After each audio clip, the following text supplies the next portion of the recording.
தட்டில் போய் யாராச்சும் எழுதுவாங்களா? தட்டில் யாராச்சும் எழுதுவாங்களா?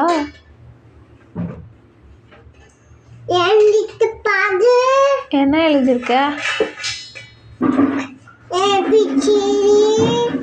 ஏபிசிடி அப்படிதான் எழுதுவாங்களா?